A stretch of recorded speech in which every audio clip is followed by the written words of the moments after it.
Shalom, shalom. This is your brother from this is your brother Yashima from the JMAS Atlantic Camp. Before I get into this message, I want to start off by giving all praises, all glory, and all honor to Yahweh, by Hashem Yahweh Shai, by Hashem Kakadash, and women send double honors to the elders and the apostles, the great millstone whom rule and teach well. Now, this is going to be a message that I have been trying to put together or had been meaning to do really for like the past couple of weeks, and it's going to go into the mark of Cain because um, one of the prevailing theories from Christians is that the mark of Cain are the so-called blacks. And at one point, maybe, when we were in darkness, we had heard this before. The mark of Cain, are the so-called blacks. That's why they have it. That's why the blacks have it, so bad. Well, no. Now with the understanding of this truth, we understand that the so-called blacks, natives, and the Hispanics have it bad because we're operating under the curses because we went off, right? We are being chastised for our spiritual fornication. But I want to just tackle this main uh, uh, uh, erroneous theory on the Christians, all right? Because if we know the story of Cain, which we're going to get into it, okay? But if we know that the scriptures take place in what is referred to as the Middle East, okay, how could Cain have a distinguishing mark from everybody else there if you were just going to make him the same color that everyone else was in the Middle East? Because so this is what I'm trying to say. What is the skin color of those in the Middle East? People from the Middle East have a wide range from skin tones, including olive, tan, and brown. So wait a minute. If people in the Middle East are already dark skinned, right? And this is a common fact. I mean, it's a shame I've got to bring this up, right? But if people in the Middle East are already dark skinned, how could you mark somebody and make him different by making him dark skinned? At that point, you're not making him dark skinned. You're just making him the same as everyone else. Okay? Matter of fact, let's just go ahead and get that. It's in Genesis 4. Yeah, let's go ahead and start there. I've got scriptures ready to go, but we know the story about Cain, right? Um, this is what it is right here. Verse 14, behold. So verse 13, and Cain said unto Yahweh by Shem Yahushai, my punishment is greater than I can bear. Behold, thou hast driven me out this day from the face of the earth, and from thy face shall I be hid. And I shall be a fugitive and a vagabond in the earth, and it shall come to pass that every one that finds me shall slay me. And the Most High said unto him, therefore, whosoever slays Cain, vengeance shall be taken on him sevenfold. And the Most High set a mark upon Cain, lest any finding him should kill him. So we know that Cain has a mark. So what is that mark? We're going to get into that. All right. Because we know, just by using our critical thinking skills, that if the majority of the population is dark skinned, the mark to distinguish him wouldn't work, right? Because he would look like everyone else. For example, somebody could have accidentally killed Cain because he looked just like everyone else. So the Most High put a mark to differentiate Cain. All right. So first, let's tackle this whole thing of that the mark of Cain is dark skinned because although just on what I read, you should be able to gather that. So this is Jeremiah 14 verse 2. Judah mourneth, and the gates thereof languish. They are black unto the ground, and the cry of Jerusalem is gone up. So Judah is the head tribe, right? And Judah is is the tribe from where Yahweh came, the one whom the world calls Jesus, right? So we just read here. Let's go to and get it. It says right here, behold, thou hast driven me out this day from the face of the earth, and from thy face shall I be hid. So how what's this talking about this? From thy face shall I be hid, because Cain could not have a relationship with the Most High. That's that's what it's referring to here. It says, "From thy face shall I be hid."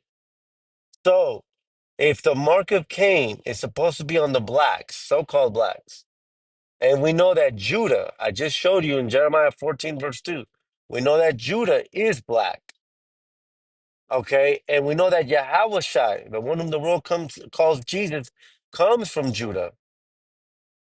How would that make sense if the Most High's face is supposed to be hidden from Cain? And we know that the Most High's face being hidden from Cain means that you can't have a relationship with him. It doesn't make sense because then that would mean that Yahweh wasn't the son because how could you be the son if the Most High hid his face from you? It doesn't make sense when you apply the scripture. See, all these things sound good, man, and that's what Christianity is. It's just a belief, a false belief, man. It sounds good, but it's not, man. When you apply the scripture, it doesn't make sense, right? Let's see here. See what I got pulled up here next. And Salak, the in transit message, like most of my messages are. I just read that. 115. Okay, so first, let's get the blue letter here. Boom. Genesis 4 and 15. Let's get that. 4, boom. Okay, 4 and 15. So now we're going to get that word mark. A mark. A mark, which is aha. Aha. Which a mark is a distinguishing mark, a banner, a remembrance, a miraculous sign, an omen. All right, but let's get that word distinguishing. Look up. Distinguishing means a characteristic of one thing or person, so serving to identify it. Distinctive, to recognize or treat someone as different, to be an identifying or characteristic mark of property. Oh, that's not the word I'm trying to get here. Let's get this here. Distinguish.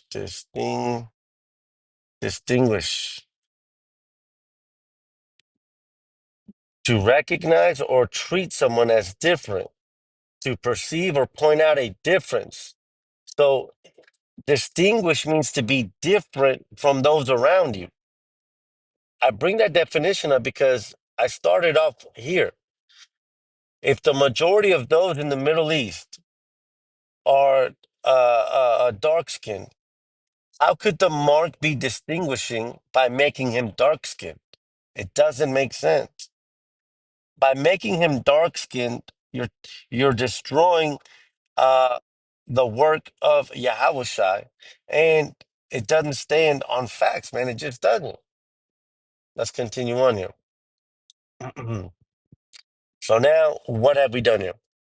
We have shown that Judah is are the so-called blacks, and so Judah has a very close relationship with the Most High because that's where the son comes from, right? That's where Yahushua comes from. He comes from the tribe of Judah, and we've established that the mark of Cain was a very distinguishing mark. All right. It had to set him aside from those around him so that those around him would see him and be able to distinguish him as different. Right. So, how would you make somebody in the country of brown people? How would you make somebody different? Well, you would make them white. The mark of Cain is a distinguishing mark in the Middle East, which would make you very light skinned, very very white, very pale. This is a distinguishing mark here. Everyone around Cain is is dark, brown, or tan, as we read. This is the distinguishing mark because that's the very first person that you notice. Who's the very first person that you notice in this picture? It's that so-called white man because that's the distinguishing mark, man. That's the omen. This is what made him different in the desert. No pigmentation, man. So now what we're gonna do here is the next step. Now that we understand that the mark is being white, right? So-called white. Now the question is, who is Cain now? Well, first we have to get a couple precepts on reincarnation. All right, because Cain is still here. The mark of Cain is still here. It's just not on the blacks, so-called blacks. The mark of Cain are the so-called whites. All right, because people will say, rightfully so, well, Cain died and then the flood. Well, yeah, that's true, but the spirits come back, man. Okay? Ecclesiastes 12, verse 7. Then shall the dust return to the earth as it was, and the spirit shall return unto the Most High who gave it. So when Cain died and the dust went into the earth, his spirit went up to the Most High, and then it got sent back down. Okay? Ecclesiastes 3 and 15. That which has been is now. Everyone that has been alive is now. And that which is to be has already been. And everyone that's going to be born, they have already been on the earth. Their spirit has already been on the earth. And the Most High requires that which is past, right? So the Most High cursed Cain, put a mark on him, and hid his face from Cain. And so when Cain died, his spirit went up, and then it came back down through reincarnation. Okay? And who did it come down to? Because again, he has a distinguishing mark. This is Genesis 25, verse 23. And the Most High said unto her, two nations are in thy womb, and two manner of people shall be separated from thy bowels. And the one people shall be stronger than the other people, and the elder shall serve the younger. So, of course, it's talking about Jacob and Esau. And when her days to be delivered were fulfilled, behold, there were twins in her womb. And the first came out red all over like a hairy garment, and they call his name Esau. Ashishwa, wasted away is he. Why did they describe him as red? And in the very next verse, they don't describe his brother. And after that came out his brother, and his hand took hold on Esau's heel, and his name was called Jacob, and Isaac was 60 years old when she bare them. Why didn't they describe Jacob? Because you shouldn't have to. If I'm telling you a story about an African village, right away your mind is thinking dark skinned people. Okay? So if I'm telling you a story about two kids being born in Africa, and I tell you, hey man, one of them came out different. He came out red. Okay, that's the different one. So, by reason of deduction, the other one didn't come out different. So, if he didn't come out different, he came out the same.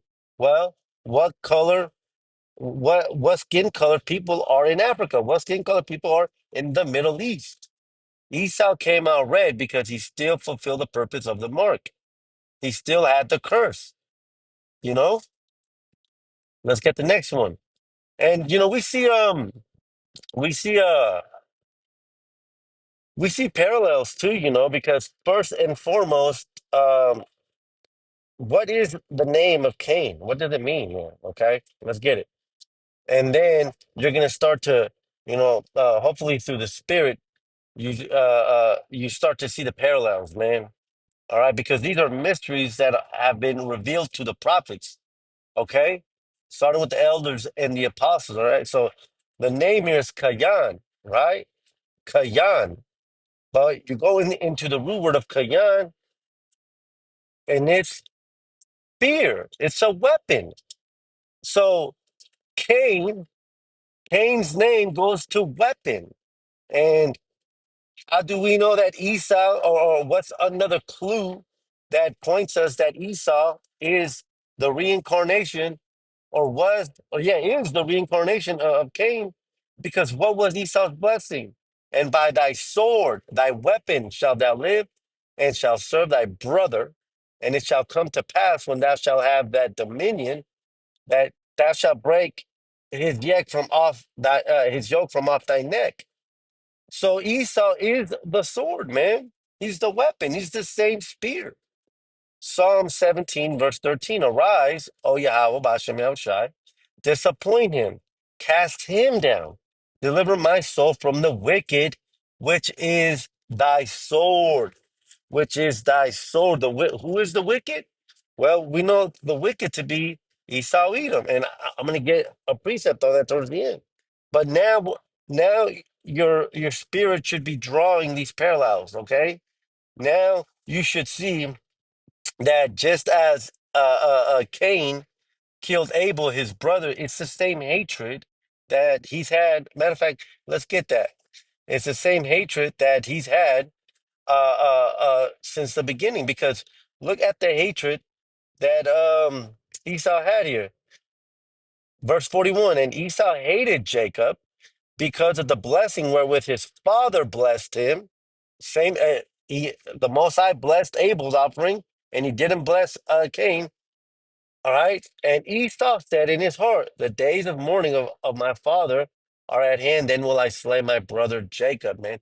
It's the same hatred, man. The spirit goes up. Let's get that. Again, then shall the dust return to the earth as it was, and the spirit shall return unto the Most High who gave it. So the spirit goes up, and it comes back down, man. Okay, it comes back down. So Cain's spirit went up and it came back down to Esau. There's a lot of parallels here. Um, Matter of fact, let's get this other parallel here. Let's get let's go back to verse 14. Behold, thou hast driven me out this day from the face of the earth, and from thy face shall I be hid. Who doesn't have a relationship with Yahweh Bahashem, Yahweh Shai? Who cannot get this? Who cannot ever be with him? Esau Edom. It's far from thee, right? Vengeance shall be taken on him sevenfold. Oh, no, Salakia. I shall be a fugitive and a vagabond on the earth. I shall be a fugitive and a vagabond on the earth. Now, what's that word vagabond mean? A person who wanders from place to place without a home or job, having no settled home. Now, what's the very next scripture that comes to mind? Habakkuk 2 and 5, man. These are the characteristics of Esau because it's the same spirit, man. He's still the vagabond to this day. Habakkuk 2 and 5. Yea, also because he transgresses by wine, he is a proud man, neither keepeth at home, vagabond, who enlarges his desire as hell and is as death, and cannot be satisfied, but gathers unto him all nations and heaps unto him all people, man. The Most High put that mark on Cain and had indignation on him. And that indignation still carries on to this day. This is Malachi 1 and 4. Whereas Edom, the wicked, those with the distinguishing mark, right? Whereas Edom says we are impoverished, but we will return and build the desolate places. Thus saith the Most High Yahweh Shem Shai of hosts, they shall build, but I will throw down, and they shall call them the border of wickedness, and the people against whom the Most High Yahweh Ba'ashem Yahushai has indignation forever. His face is hid from them. The pigment, the lack of hue is the curse of Cain, and it's the mark of Cain. And that's why none can kill him. Because I'm going to end it with here. I believe it's Romans 13. Romans 13. Um, Romans 13. KJB right here. Got it. Let every soul be subject unto the higher powers, for there is no power but of the Most High. The powers that be are ordained of the Most High. Whosoever that resists the power resists the ordinance of the Most High. And they that resist shall receive to themselves damnation. Because, see, we're not called to kill Esau or to bring damage to Esau, you know, because what did the Most High said? Whoever slays Cain, vengeance shall be taken on him sevenfold, because vengeance is of the Most High, man.